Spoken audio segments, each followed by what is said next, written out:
आइए आज हम त्रिनिता इस काल के चौथे रविवार में पहुंचते हैं और आज का आराधना के पूर्व जो हमें आह्वान वचन दिया गया है वह हमें मिलता है भजन संहिता भजन नंबर 18 45 से 50। भजन संहिता भजन नंबर 18 45 से 50, जिसमें यूं लिखा है, परदेशी मुरझा जाएंगे और अपने किले में से थरथराते हुए निकलेंगे। यहोवा परमेश्वर जीवित है, मेरी चट्टान धन्य है और मेरे मुक्तिदाता परमेश्वर की बड़ाई हो। धन्य है मेरा पलटा लेने वाला ईश्वर है, जिसने देश देश के लोगों को मेरे वश में कर दिया है और मुझे मेरे शत्रुओं से छुड़ाया है। तो मुझको मेरे विरोधियों से ऊंचा करता और उपद्रवी पुरुष से बचाता है। इस कारण मैं जाति जाति के सामने तेरा धन्यवाद करूंगा और तेरे नाम का भजन गाऊंगा। वह अपने ठहराए हुए राजा का बड़ा उद्धार करता है। वह अपने अभिषेक दाऊद पर और उसके वंश पर युगानुग करुणा करता रहेगा। आमीन। आइए हम प्रार्थना करें। हे सर्वशक्तिमान ईश्वर दीन दयालु पिता, देख हम छोटे झुंड होकर आज के आराधना को आरंभ करते हैं प्रभु, और इस समय प्रभु पवित्र आत्मा हम आपको चाहते हैं प्रभु कि आप हमारे बीच उपस्थित हो।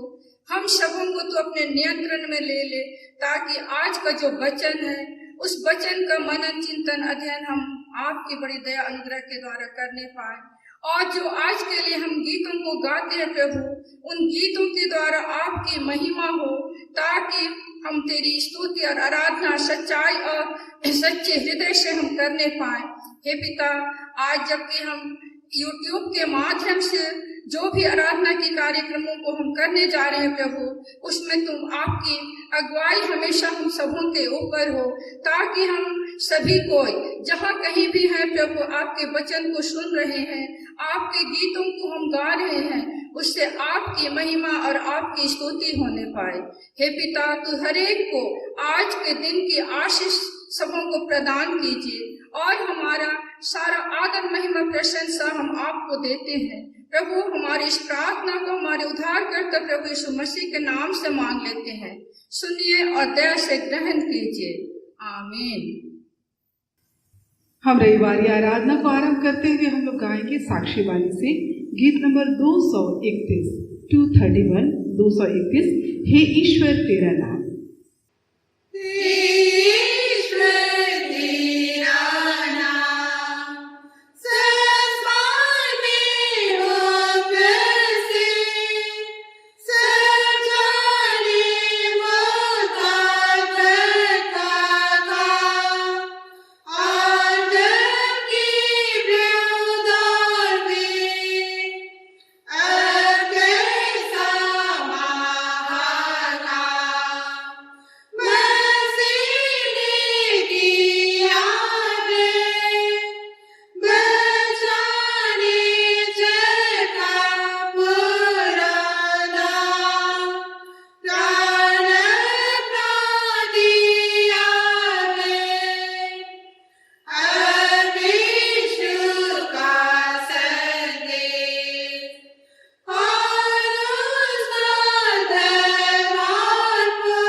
परमेश्वर पिता और पुत्र और पवित्र आत्मा के नाम से आमीन।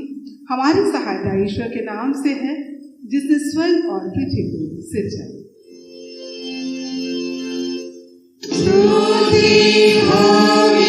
पिता को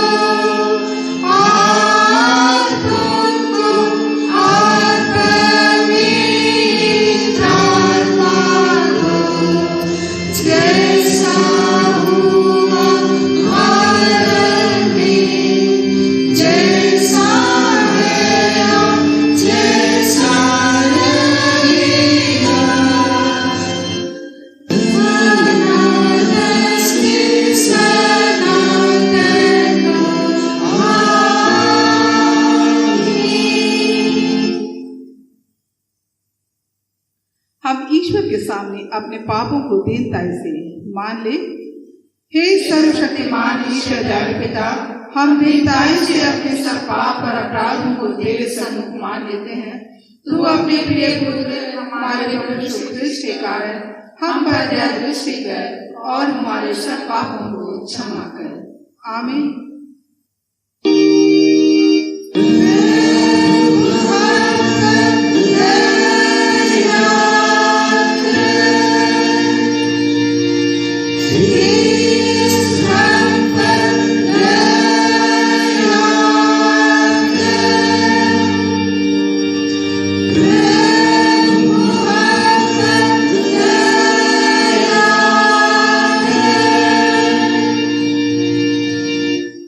हम शांतिदायक वचन सुने।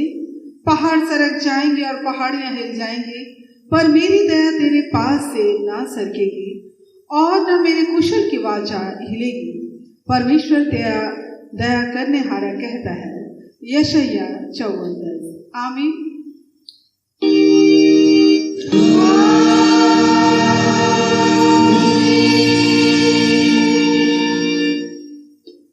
सबसे ऊंचे स्थान में ईश्वर का गुणानुवाद हो।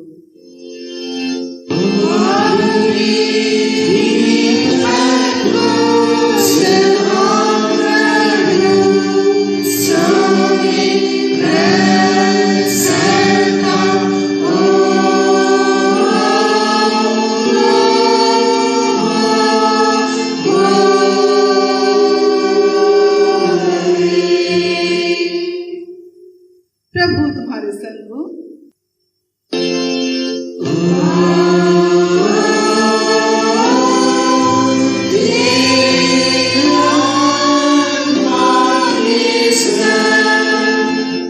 हम प्रार्थना करें।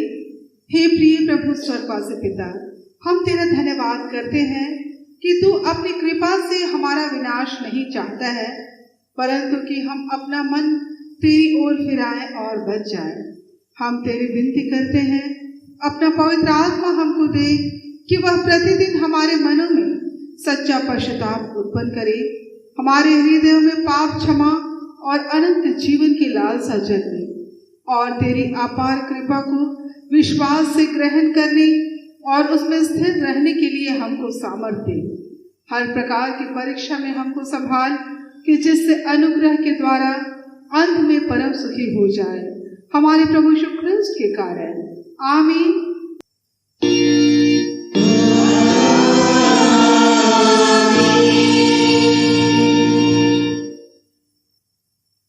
आज का पहला पाठ वचन जो हमें मिलता है प्रेरितों के काम अध्याय 4 1 से 12। प्रेरितों के काम अध्याय 4 1 से 12। इसमें इस प्रकार लिखा हुआ है। महासभा के सामने पतरस और यूहन्ना।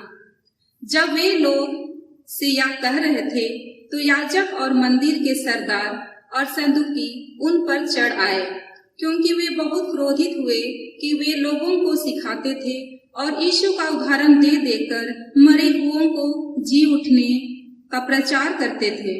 उन्होंने उन्हें पकड़कर दूसरे दिन तक हवालात में रखा, क्योंकि संध्या हो गई थी। परंतु वचन के सुनने वालों में से बहुतों ने विश्वास किया और उनकी गिनती 5000 पुरुषों के लगभग हो गई।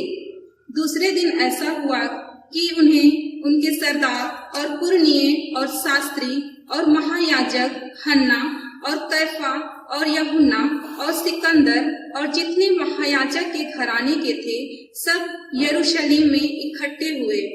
वे उन्हें बीच में खड़ा करके पूछने लगे कि तुमने यह काम किस सामर्थ से और किस नाम से किया है।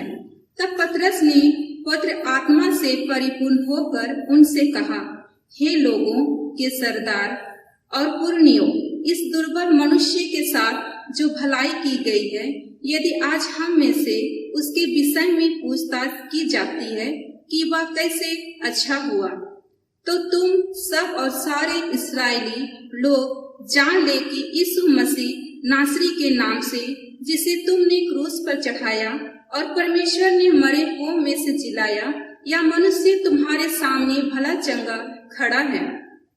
यह वही पत्थर है जिसे तुम राजमिस्त्रियों ने तुच्छ जाना और वह कोने के सिरे का पत्थर हो गया, किसी दूसरे के द्वारा उद्धार नहीं, क्योंकि स्वर्ग के नीचे मनुष्य में और कोई दूसरा नाम नहीं दिया गया जिसके द्वारा हम उद्धार पा सके। यहाँ तक। आमीन। तेरा धन्यवाद हो हे क्रिस्त यीशु। हालेलुया। Hallelujah, hallelujah, hallelujah.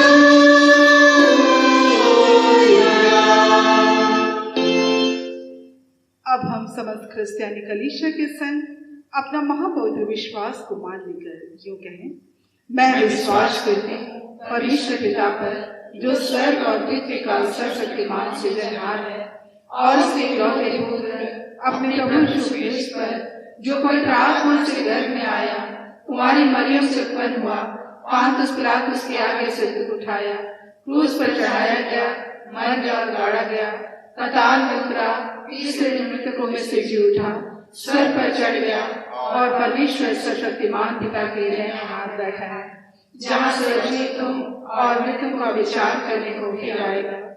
मैं विश्वास करती हूँ पवित्र आत्मा पर, एक ही पवित्र क्रिस्तियानी कलीसिया, पवित्रों की संगत पर, पापों की क्षमा, देह जीवने और अनंत जीवन पर। आमीन।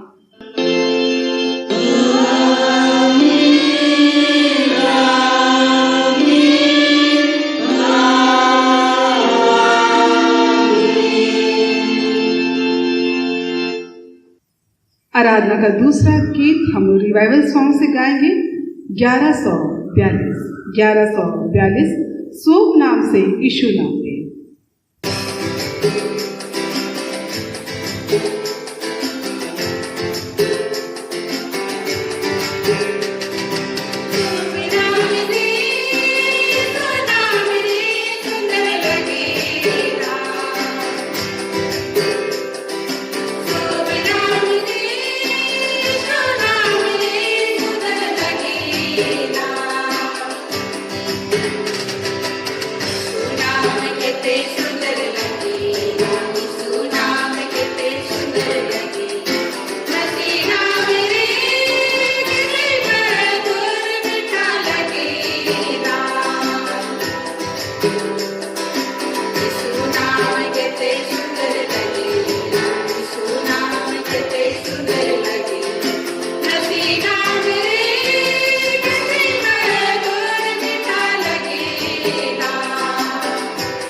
सुंदर लगे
आप सबों को हमारे प्रभु यीशु ख्रिस्त की ओर से बड़ी अनुग्रह और शांति बहुतायत से मिले। आमीन। आइए हम प्रार्थना करें। हे क्रूस खातित यीशु और परमेश्वर पिता, पुत्र और पवित्र आत्मा एक त्रिएक परमेश्वर होकर के तो आदि से अनंत तक अपने आप को हम सबों के बीच उपस्थित करने वाला जीवित परमेश्वर है। तेरी उस बड़ी अनुग्रह के लिए हम धन्यवाद देते हैं जिसको तूने हमारे जीवन में बहुतायत से उंडेला है। इस घड़ी जब तेरे वचन में से हम सीखते हैं, प्रभु तू ही हम सबों को एक नया बल और शक्ति दे ताकि हम तेरे वचन के द्वारा से हम एक नया बल और शक्ति पाने सके। जिन दुर्बलताओं में हम मनुष्य होकर गुजरते आए हैं, इन्हीं दुर्बलताओं में ही तू अपनी नई सामर्थ्य को प्रकट करने वाला परमेश्वर है। और इसीलिए प्रभु हम तेरी ओर दृष्टि उठाते हैं कि तू हमें नया बल और शक्ति दे, और ये प्रार्थना यीशु नाम से मांगते हैं। आमीन। आज के लिए जो उपदेश का पाठ वचन है वो हम लोग को मिलता है लूका रचित सुसमाचार उसका 6 अध्याय। लूका रचित सुसमाचार उसका 6 अध्याय पद 36 से लेकर 42 तक। लूका 6 पद 36 से 42। जैसा तुम्हारा पिता दयावंत है वैसे ही तुम भी दयावंत बनो। दोष मत लगाओ तो तुम पर भी दोष नहीं लगाया जाएगा। दोषी ना ठहराओ तो तुम भी दोषी नहीं ठहराए जाओगे। क्षमा करो तो तुम्हें भी क्षमा किया जाएगा। दिया करो तो तुम्हें भी दिया जाएगा। लोग नाप दबा दबा कर और हिला हिला कर और उभरता हुआ तुम्हारी गोद में डालेंगे, क्योंकि जिस नाप से तुम नापते हो उसी से तुम्हारे लिए भी नापा जाएगा। फिर उसने उनसे एक दृष्टांत कहा, क्या अंधा अंधे को मार्ग बता सकता है? क्या दोनों गड्ढे में नहीं गिरेंगे? चेला अपने गुरु से बड़ा नहीं, परंतु जो कोई सिद्ध होगा वह अपने गुरु के समान होगा।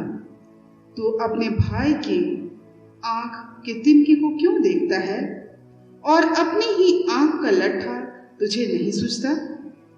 जब तू अपनी ही आंख का लट्ठा नहीं देखता तो अपने भाई से कैसे कह सकता है, हे भाई ठहर जा, तेरी आंख से तिनके को निकाल दूं?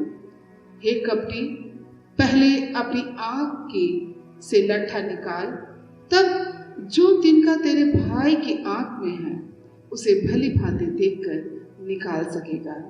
आमीन। ख्रिस्त में मेरे प्रिय भाई और बहनों, आज त्रिनितातिस का ये चौथा इतवार में हम आ पहुंचे हैं, और यहाँ हम उन बातों को विशेष रूप से आज के इस स्थिति में, विपरीत परिस्थिति में, विकट परिस्थिति में हम सीखते हैं कि यीशु ख्रिस्त भी और उसके चेले भी जरूर यीशु से प्रेरित होकर के उन्होंने कार्य किए, लेकिन उन्हें भी अनेक प्रकार की विपरीत परिस्थितियों का सामना करना पड़ा। अनेक प्रकार की परिस्थितियां उनके समान, उनके निकट में हमेशा एक प्रकार का बर्ताव, एक प्रकार की परिस्थिति नहीं थी। और ऐसे ही हम जब पहला पाठ वचन में हम देखने पाते हैं जहां पर पतरस और यूहन्ना, जिनको परमेश्वर ने एक नई सामर्थ के साथ, पवित्र आत्मा की नई सामर्थ से खड़ा किया, और उसका प्रभाव यह देखने को मिला कि वह पतरस जो एक समय आपकी और हमारी ही तरह एक संदेह से भरा हुआ व्यक्ति था, एक डरा हुआ सा व्यक्ति था, लेकिन परमेश्वर ने इस दुर्बल व्यक्ति के जीवन के द्वारा ऐसे अद्भुत काम किए कि वही जब पवित्र आत्मा की नए सामर्थ्य से भरा तो उनके जीवन में एक नई बातों को हम लोग देखने पाते हैं कि वहां जन्म के लंगड़े व चंगे होते हुए दिखाई देते हैं। और यही प्रभाव जो उस समय की वर्तमान परिस्थिति या वर्तमान की घटना में के बाद, जहां यीशु के क्रूस, दुख, मृत्यु, पुनरुत्थान ये सारी बातें घटने के बाद में हम ये पाते हैं कि एक नई सामर्थ के बाद ये पतरस जब इस आश्चर्य कर्म के साथ वे आगे बढ़ते हैं तो यहाँ भी भीड़ों की संख्या 5000 के पुरुषों की दिखाई देती है। और हम समझ सकते हैं कि जरूर वहाँ बहनें भी, बच्चे भी, युवा भी रहे होंगे। तो इतनी बड़ी भीड़ के बीच में वचन सुनाने का कार्य हुआ और इसमें पतरस और यूहन्ना जिसको परमेश्वर इस्तेमाल कर रहा था और वे बहुत ही प्रभावशाली रूप से लोग सुन रहे थे और बड़े बड़े आशीषों को अपने जीवन के लिए अनुभव कर रहे थे। ख्रिस्त मेरे प्रिय भाई और बहनों, लेकिन परिणाम क्या हुआ? परिणाम यह हम देखने पाते हैं कि यह दिखाई देता है कि पतरस के जीवन के उस घटना के बाद बहुत लोग तो वहाँ उनके सुनने के लिए आए थे और उनका जो प्रभाव था वो बहुत बढ़ता हुआ दिखाई दे रहा था। लेकिन इसके विपरीत हम ये पाते हैं कि जैसा हम लोग पाठ वचन में हम लोग पाते हैं कि दूसरे दिन ऐसा हुआ कि उनके सरदार और पुरनिये और शास्त्री और महायाजक हन्ना और कैफा और यूहन्ना और सिकंदर के जितने महायाजक के घराने थे सब यरूशलेम में इकट्ठे हुए। इतने लोग उस घटना के कारण जो पतरस के द्वारा से एक दुर्बल मनुष्य के जीवन में जो स्वयं ही जन्म से लंगड़ा था, भिखारी था, उनके लिए दया की बात हुई। लेकिन अब उनसे सवाल किया जाता है कि यह जो तुम काम करते हो कि वह किसके नाम से करते हो और कैसे ये सब कर पा रहे हो? और यह बातों के कारण वहाँ और लोग नहीं थे, यहाँ वही लोग थे जो स्वयं ही परमेश्वर को मानने वाले और यरूशलेम मंदिर के विशेष जवाबदेही को निभाने वाले लोग थे। और इन्होंने ही पतरस को उस कार्य के लिए उन पर सवाल उठाया। ख्रिस्त मेरे प्रियो, यह हमारी उस स्थिति को दिखाता है कि बहुत बार जब हम यहाँ एक कार्य के लिए खड़े होते हैं तो वहाँ सवाल आता है, तो वहाँ अपने ही लोगों के बीच में ही बहुत बार ऐसे सवाल उत्पन्न होते हैं।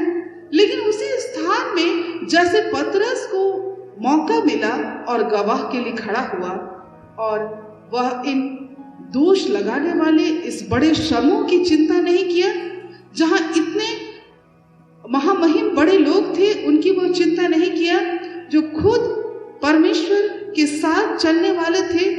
लेकिन उनका जीवन ना केवल ऐसा तो नहीं दिखाई दे रहा है कि वे केवल सुनने वाले ही वाले रह गए, क्या सचमुच मानने वाले थे? और यही कारण था कि उन्हें बहुत जरूर तकलीफ लगा होगा, क्योंकि सच में उन्होंने सच्चे ईश्वर को पहचानने से इनकार करने का प्रयास किया और सच्चे ईश्वर के कार्य को उन्होंने पहचानने से इनकार किया और वे दोषारोपण करने लगे। और यह दोषारोपण किसी भी तरीके से किसी भी मनुष्य के लिए यह अच्छा नहीं होता है, किसी के लिए भी अच्छा नहीं होता है। और जब आज परमेश्वर जब यह उस प्रकार का स्थिति दिखाई देता है कि यह दोषारोपण के द्वारा से यह किसी के मन स्थिति को कितना अधिक प्रभावित करता है, बहुत अधिक प्रभावित करता है। और उस प्रभाव के कारण लोग दुर्बल और कमजोर हो जाते हैं। ख्रिस्त मेरे प्रिय भाई और बहनों, आज ऐसे स्थिति में परमेश्वर हमारे और आपके जीवन के लिए क्या मांग रखता है, परमेश्वर की क्या इच्छा है और वह कैसा मांग हमारे जीवन में रखता है, परमेश्वर की क्या आकांक्षा है, वह मांगना चाहता है, क्या डिमांड है हमारे परमेश्वर की ओर से। और परमेश्वर का डिमांड या उसकी इच्छा यही है या फिर उसका उद्देश्य यही है, जहां हम लोग पाते हैं कि जैसा वचन में हम लोग पाते हैं मत्ती 5:46 के अनुसार, क्योंकि यदि तुम अपने प्रेम रखने वालों प्रेम रखो तो तुम्हारे लिए क्या फल होगा? क्या महसूल लेने वाले भी ऐसा नहीं करते? तो एक प्राथमिक जो जरूरत है कि हम यह प्रेम का बर्ताव को हम कैसा निभा रहे हैं, किस प्रकार से हम प्रेम के बर्ताव को हम निभा रहे हैं। जब हम इस वचन में हम देखते हैं तो सवाल यह है कि आज जो कुछ हम और आप यहाँ पाए जा रहे हैं, तो इसके द्वारा से प्रभु चाहता है कि हम एक सही धार्मिकता को जो परमेश्वर की ओर से है उसको वह प्रभु चाहता है कि वो प्रकट होने पाए। और सही धार्मिकता आज हमारे और लिए क्या हो सकता है? सही धार्मिकता के लिए हम इन वचन में से देखते हैं लूका 6 उसका 32 और 33 और 34। यदि तुम अपने प्रेम रखने वालों के साथ प्रेम रखो तो तुम्हारी क्या बड़ाई, क्योंकि पापी भी अपने प्रेम रखने वालों के साथ प्रेम रखते हैं। यदि तुम अपने भलाई करने वालों ही के साथ भलाई करो तो तुम्हारी क्या बड़ाई, क्योंकि पापी भी ऐसा ही करते हैं।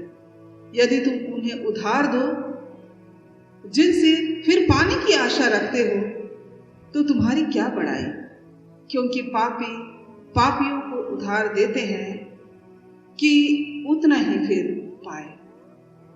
और यही तो जीवन की उस दशा को हम देखने पाते हैं।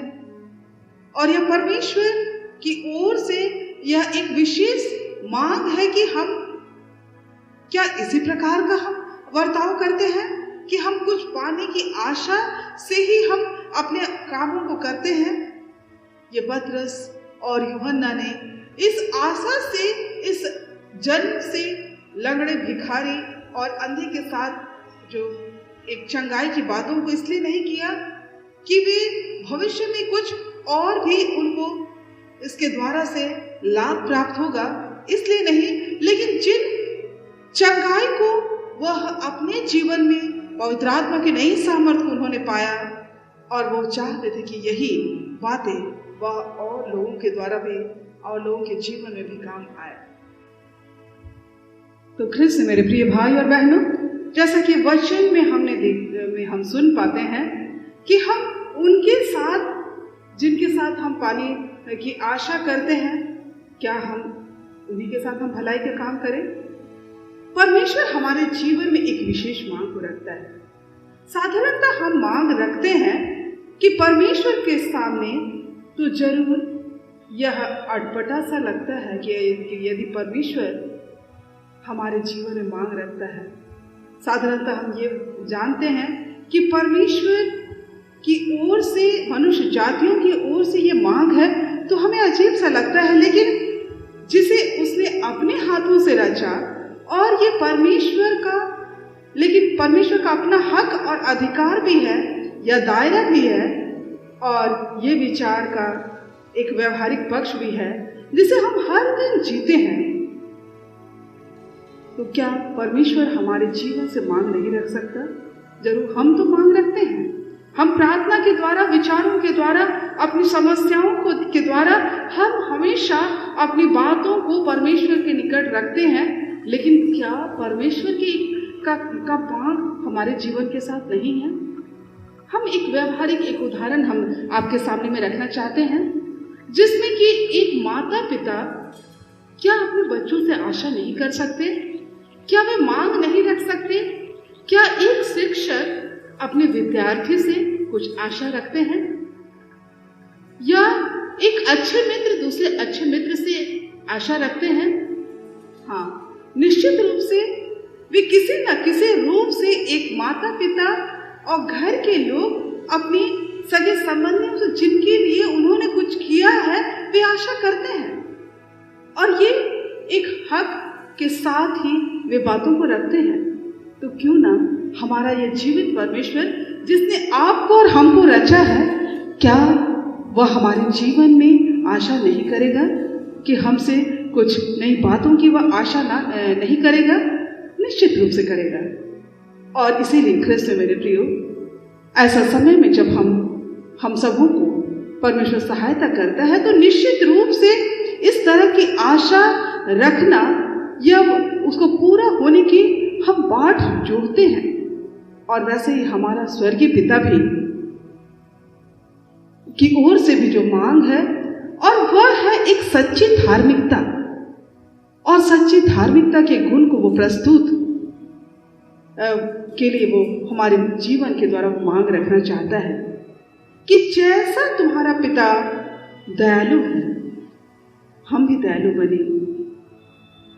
और प्रतिदिन की जो गतिविधि में वह दर्शाता है कि हम दोषारोपण से बचे, हम क्षमाशील स्वभाव का वस्त्र प्रतिदिन धारण करें, हम देने की आदत डालें। एक अंधा जो स्वयं ही दृष्टिहीन है, वह दूसरे को सही रास्ता का पता कैसे बता सकता है? जो हमारे पास नहीं है, हम दूसरे को नहीं दे सकते हैं। यदि दया का स्वभाव में हम नहीं जीते, तो हम किसी के लिए दया का बर्ताव कर ही नहीं सकते हैं। कृष्ण मेरे प्रियो, वैसे ही चेला कभी भी गुरु से बड़ा हो ही नहीं सकता।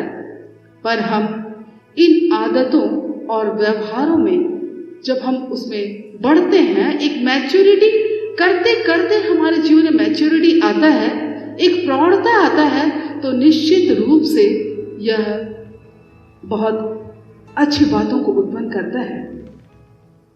एक उदाहरण मैं बताना चाहती हूँ कि एक खूंखार डाकू या डकैती भी हो सकता है, वो अचानक से उस अवस्था में नहीं पहुंचता है, लेकिन उसके लिए ना जाने वो जब पहली बार वो गलती किया होगा और उसको किसी ने नहीं टोका, और ये गलती को करते करते वो बड़ा रूप ले गया, और एक दिन वह डाकू और खूंखार व्यक्ति के रूप में प्रस्तुत हो जाता है।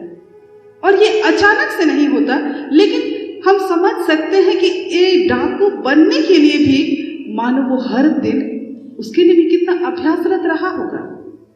कृष्ण मेरे प्रिय भाई और बहनों, वैसे ही जब एक ऐसे व्यक्ति जो एक व्यक्ति के लिए एक व्यक्तिगत बात हो सकता है इस प्रकार का बर्ताव करना, तो क्या हम जो परमेश्वर के बनाए हुए रचना है, क्या हम अच्छी बातों के अभ्यास में और उसकी प्रौढ़ता में जो अनंत समय तक हमें लिए चलने वाला है और हमारे जीवन में एक ऐसे अनंत आशीष को देना चाहता है जिसको हम इन आंखों से देख भी नहीं पा रहे हैं, लेकिन वह निश्चित है कि वह हमें देने का वादा परमेश्वर ने किया है।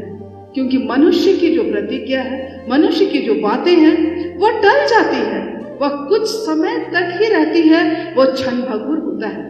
लेकिन परमेश्वर के द्वारा जो दी गई प्रतिज्ञा है कि वह अपने लोगों को नहीं छोड़ता, वह इंतजार करता है कि वह अपनी बातों से, उन गलतियों से लौट आए।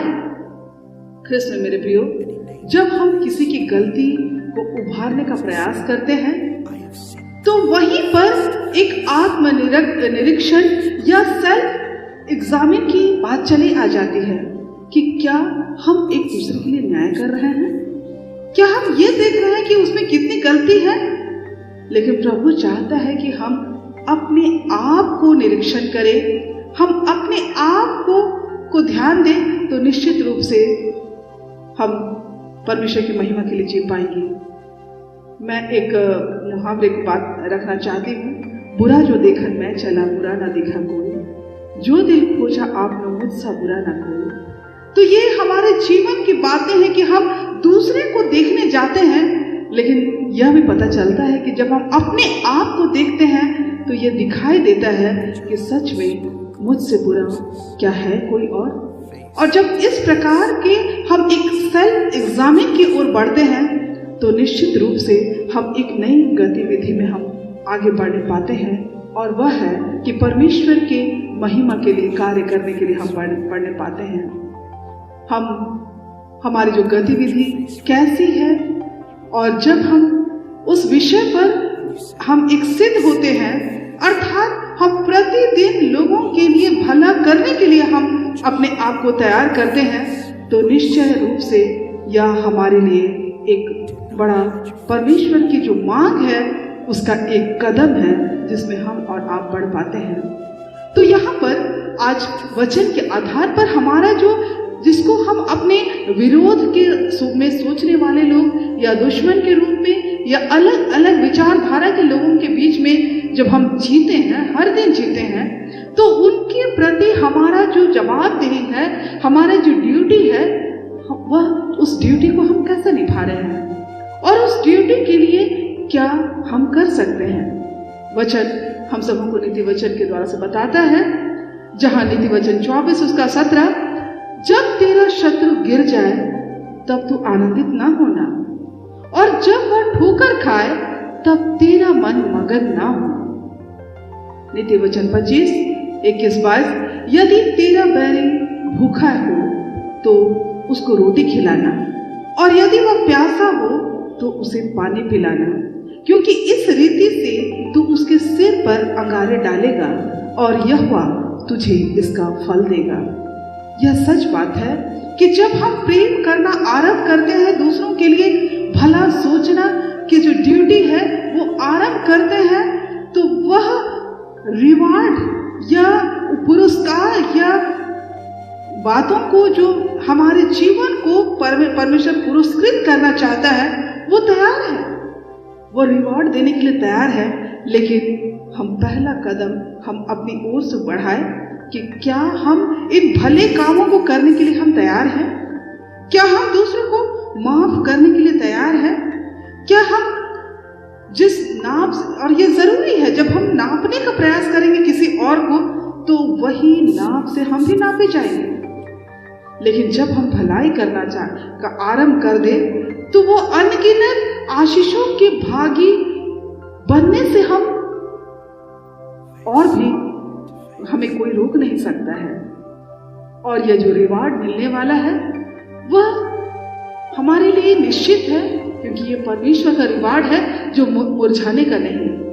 दुनिया में जितने भी प्रकार के रिवार्ड है, किसी न किसी रूप से वह दिमक लग सकता है, कोई उसे चुरा सकता है, कोई उसे क्षति पहुंचा सकता है, लेकिन वह रिवार्ड जो परमेश्वर देना चाहता है उसको कोई कुछ नहीं कर सकता है। और इसीलिए यूहन्ना 4:36 के अनुसार काटने वाला मजदूरी पाता है और अनंत जीवन के लिए फल बटोरता है, ताकि बोने वाला और काटने वाला दोनों मिलकर आनंद करें।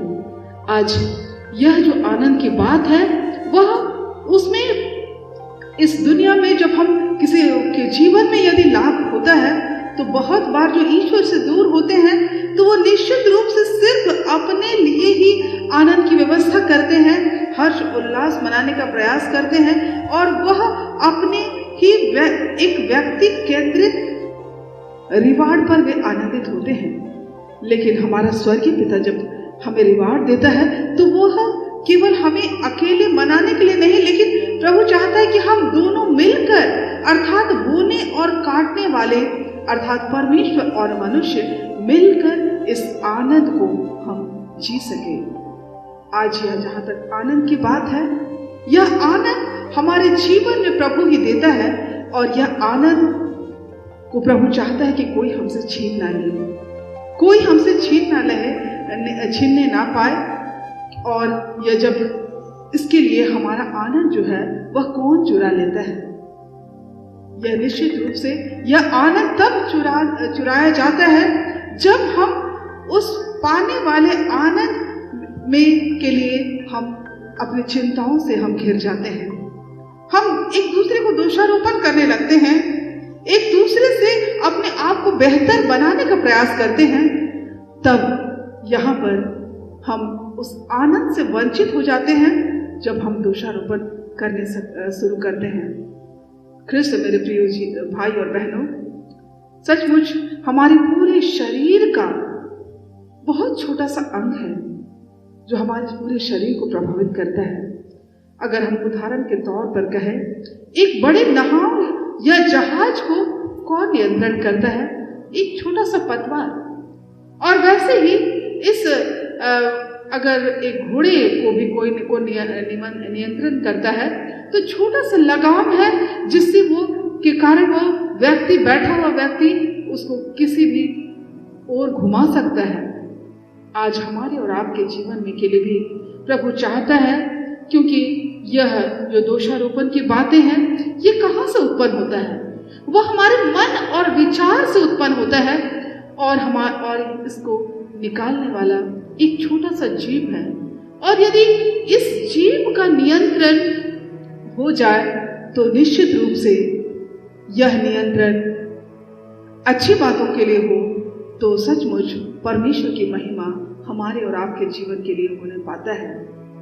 और यह तब होता है कि जब हम एक क्षमा करने का उपहार के रूप में अच्छे किए हुए वार्ताओं का प्रतिफल जब हम करते हैं तो वो किसी रीति से हम नहीं खोएंगे। यह विश्वास है कि जब हम भली बातों के साथ बढ़ते हैं, हम किसी रीति से हम उन अच्छे रिवार्ड को नहीं खोएंगे। यह परमेश्वर हम सबों से वादा करता है।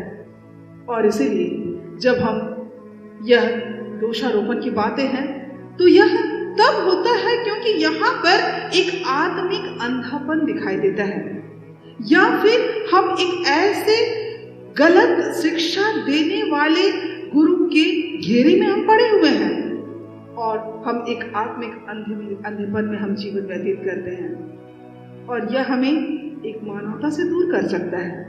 यह हमें एक दूसरों के प्रति भलाई करने के विचार से हमें दूर कर सकता है और हमें प्रतिदिन दूसरों के लिए सहायता करने के विचार से दूर कर सकता है।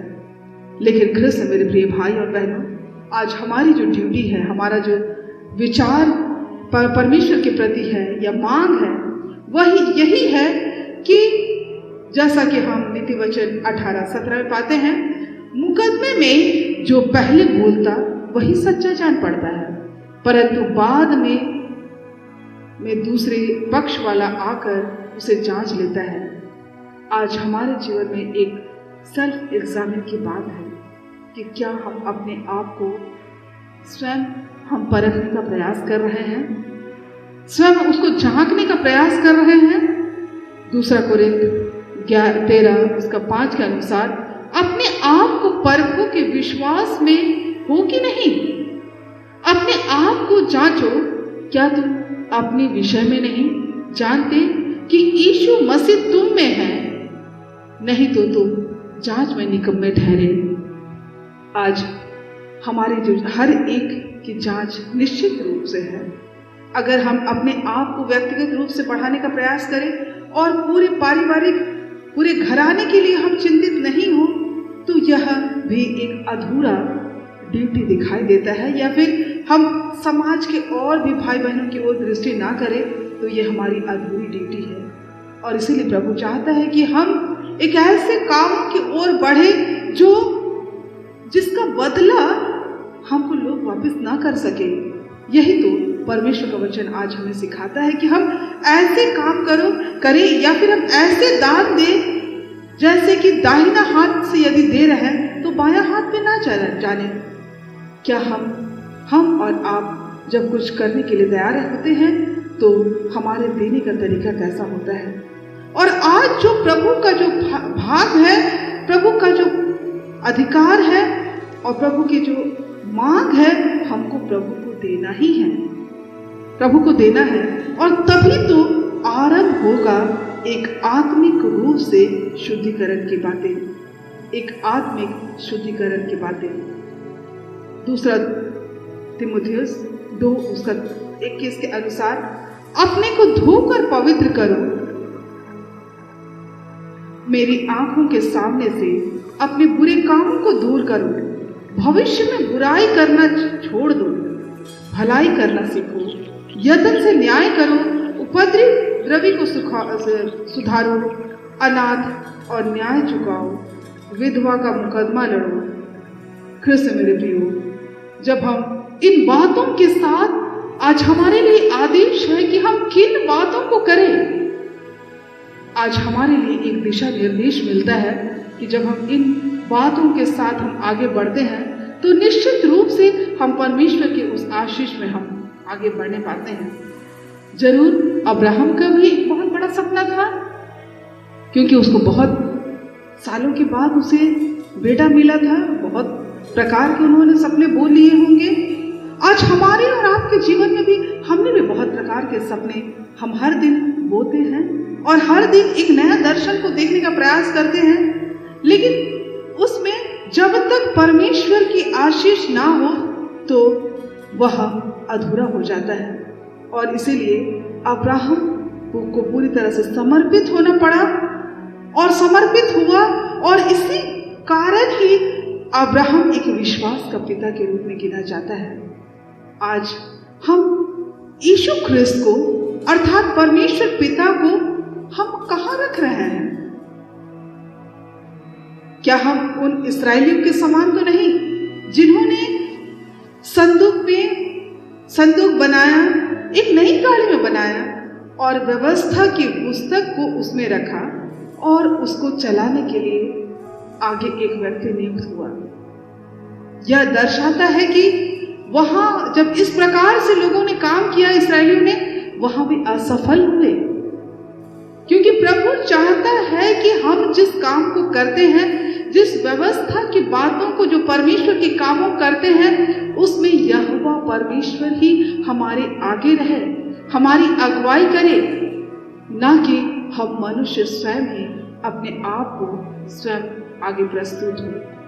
ख्रिस्त में मेरे प्रिय भाई और बहन, आज यदि हम लड़ने का प्रयास करें तो हम परमेश्वर से यदि हम लड़ने का प्रयास करें तो हम कभी नहीं लड़ पाएंगे, क्योंकि यह सच्चाई है कि परमेश्वर हमेशा जीतता है।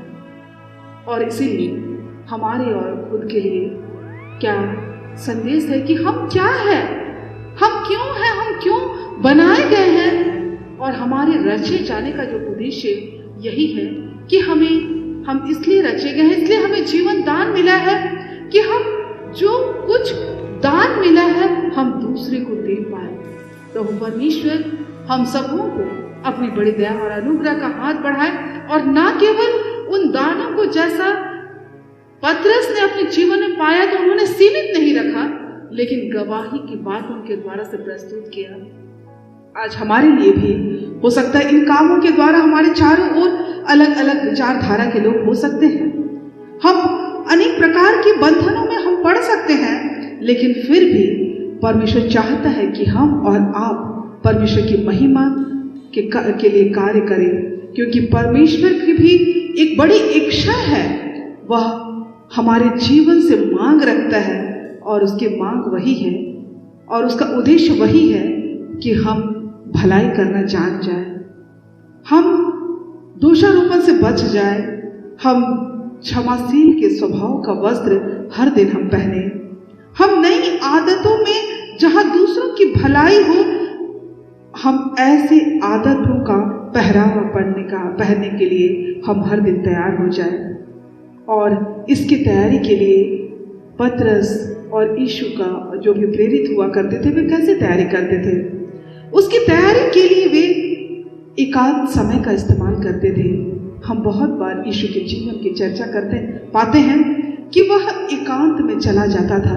जब वह विभिन्न प्रकार की समस्याओं में घिरता था, वह एकांत में चला जाता था, या फिर कुछ नई और मजबूत और उस क्रूस, कठिन दुख, क्रूस, मृत्यु की सामना करना था यीशु को, तो वह एकांत में चला गया और वह विनती करता है। जब उन्होंने 12 चेलों को नियुक्त किया तो उसने पूरी रात वह प्रार्थना में जीवन बिताया। आज प्रभु की ओर से हमारी मांग है कि हम अपने आप को उस सच्चे परमेश्वर से जुड़े रहे, ताकि उस आशीष को हम ना खोएं। परमेश्वर इस वचन के द्वारा से हम सबों को बड़ी अनुग्रह और सहायता प्रदान करे। आमीन। आइए हम प्रार्थना करें।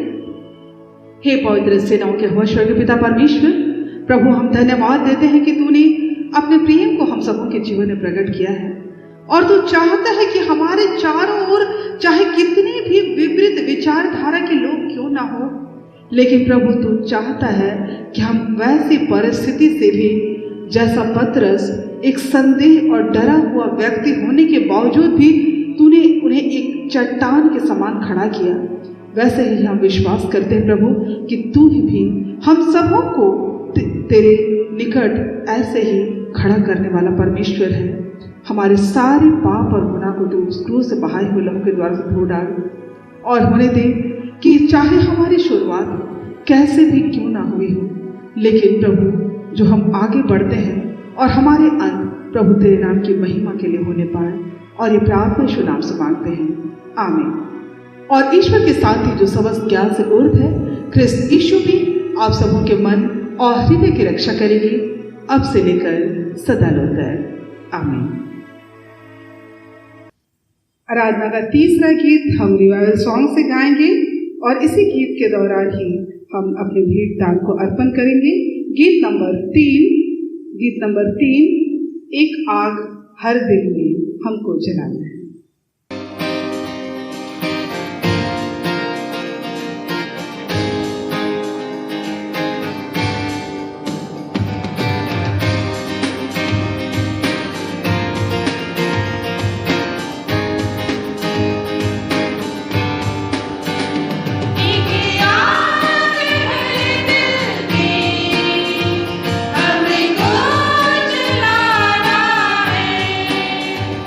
Take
पिता परमेश्वर का धन्यवाद करें। प्रार्थना परमेश्वर के पवित्र वचनों से सुने। भजन संहिता भजन नंबर 91 1 से 7, इसमें इस प्रकार से लिखा हुआ है, जो परम प्रधान के छाया स्थान में बैठा रहे वह सर्वशक्तिमान की छाया में ठिकाना पाएगा। मैं यहोवा के विषय कहूंगा कि वह मेरा शरण स्थान और गढ़ है, वह मेरा परमेश्वर है, मैं उस पर भरोसा रखूंगा। वह तो तुझे बहेले के जाल से और महामारी से बचाएगा, वह तुझे अपने पंखों की आड़ में ले लेगा और तो उसके पैरों के नीचे शरण पाएगा। उसकी सच्चाई तेरे लिए ढाल और झिलम ठहरेगी। तू ना रात के भय से डरेगा, ना उस तीर से जो दिन उड़ता है, ना उस मरी से जो अंधेरे में फैलता है, और ना उस महारूप से जो दिन दोपहर में उजाड़ता है। तेरे निकट 1000 और तेरी दाहिनी ओर 10,000 गिरेंगे, परंतु वह तेरे निकट नहीं आएगा। आमीन। परमेश्वर का पवित्र वचन 1 कोरिन्थ उसका 15 अध्याय उसका 57 और 58 में इस प्रकार से लिखा हुआ है, पिता परमेश्वर का धन्यवाद हो कि उसने प्रभु यीशु मसीह के द्वारा हमें जीवंत करता है। इसलिए हे मेरे भाइयों, अटल और दृढ़ रहो, प्रभु के काम में सर्वदा बढ़ते रहो, क्योंकि तुम जानते हो कि तुम्हारा परिश्रम प्रभु में व्यर्थ नहीं है। आमीन। आइए हम प्रार्थना करें। हे सर्वशक्तिमान ईश्वर दयालु पिता, अत्यंत करुणामय सत्य, कोप करने में विलंब और 1000 पीढ़ियों तक निरंतर करुणा करने वाला, हमारे अधर्म, हमारे पाप और हमारे अपराधों को क्षमा करने वाला यहोवा परमेश्वर, हम धन्यवाद देते हैं कि तूने हम सबों को विभिन्न प्रकार के महामारी से, अचानक मृत्यु से बचाकर पूर्ण सुरक्षा प्रदान किया है। आज इस पवित्र विश्राम दिन को तूने अपने पवित्र वचन से आशीष किया है और हम इस हरेक को बहुतायत का आशीष प्रदान किया है।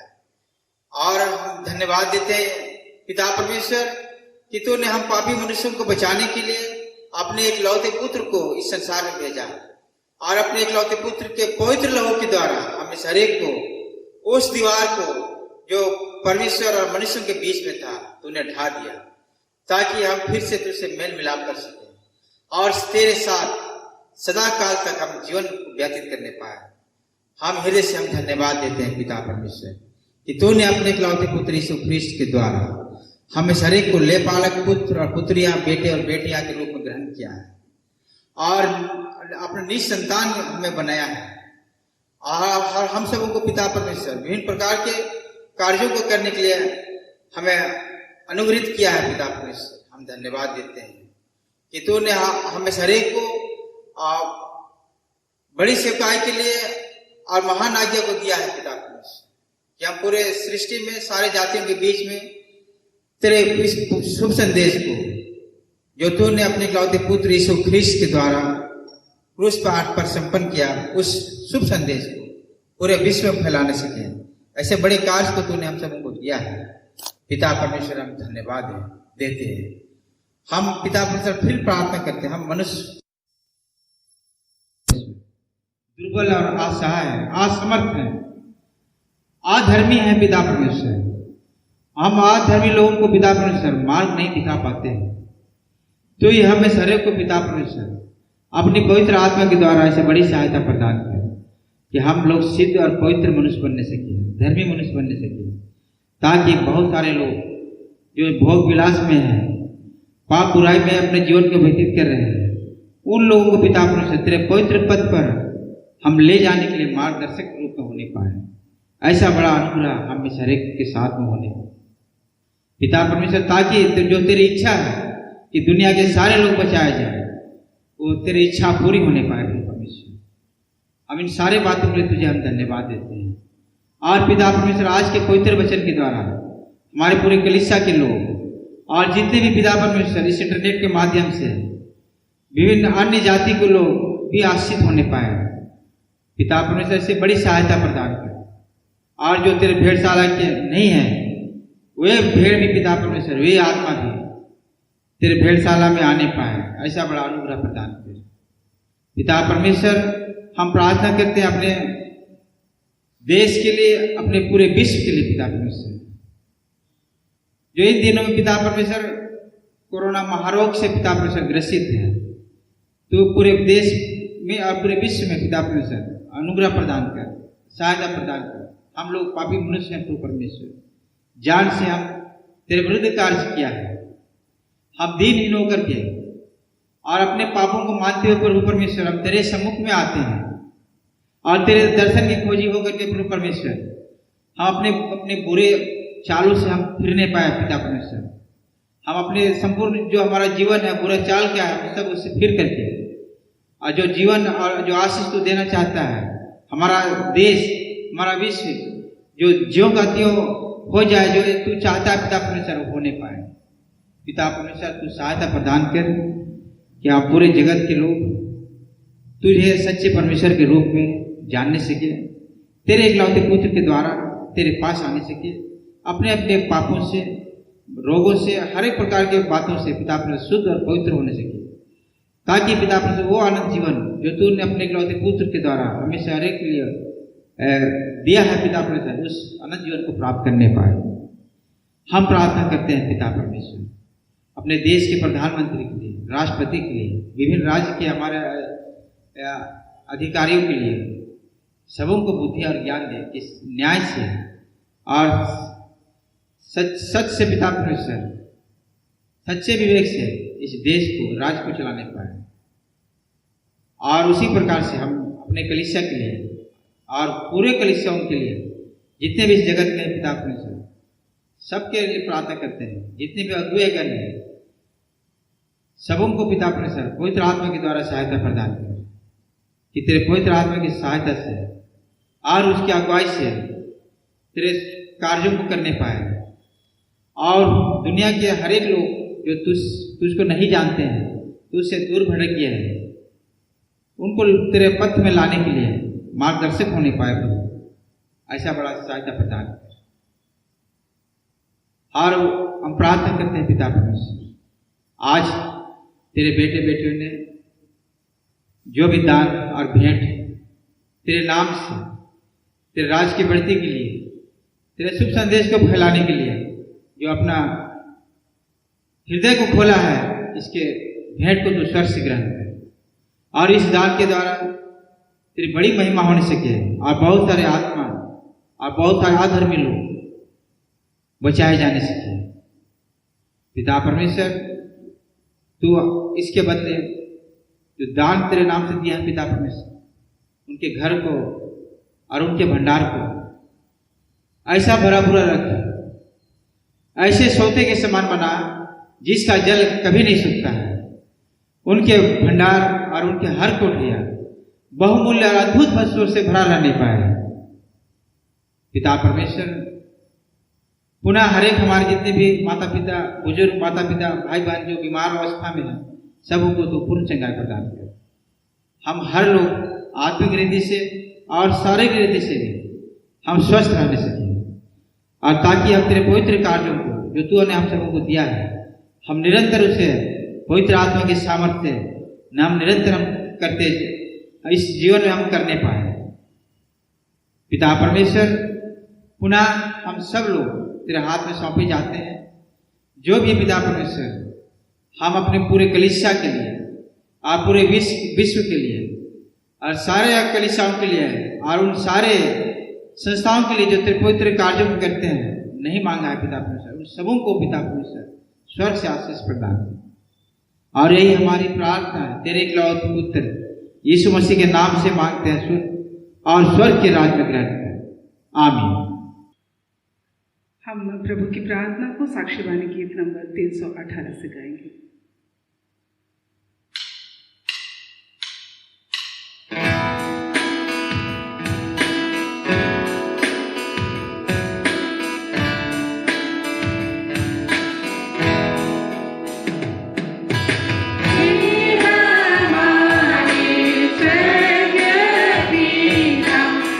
तेरा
आंतरिक परमेश्वर का आशीर्वाद विश्वासी और दिल मन से ग्रहण करे। परमेश्वर तुझे आशीष देवे और तेरी रक्षा करे। परमेश्वर अपना मुंह तुझे प्रकाश करे और तुझ पर अनुग्रह करे। परमेश्वर अपना मुंह तुझे प्रकाश करे और तुझे कुशल देवे। आमीन।